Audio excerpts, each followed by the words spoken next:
بسم اللہ الرحمن الرحیم۔ السلام علیکم ورحمۃ اللہ وبرکاتہ۔ آج میں اپنے دوستوں کو حضور اکرم صلی اللہ علیہ وسلم کا ایک بہت ہی پیارا فرمان سناؤں گا۔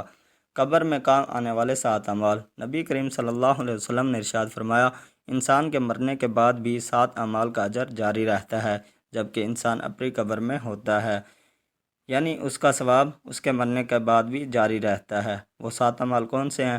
کسی کو علم سکھایا ہو، نہر کھود کر پانی جاری کروایا ہو، پانی کا کنواں بنوایا ہو، درخت لگایا ہو، مسجد بنوائی ہو، یعنی قرآن کریم خرید کر وقف کر دیا ہو، یہ کسی کو پڑھایا جا، یعنی قرآن کریم خرید کر وقف کر دیا ہو، یہ کسی کو قرآن پڑھایا ہو، اپنے پیچھے نیک اولاد چھوڑی ہو جو اس کے مرنے کے بعد اس کے لیے مغفرت کرتی رہے، اپنے پیچھے نیک اولاد چھوڑی ہو جو اس کے مرنے کے بعد اس کے لیے دعائیں مغفرت کرتی ہو۔ کتاب کا حوالہ نیچے موجود ہے۔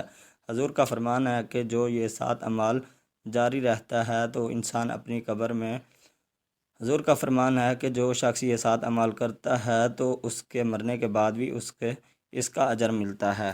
صدق اللہ العظیم۔ السلام علیکم ورحمۃ اللہ وبرکاتہ۔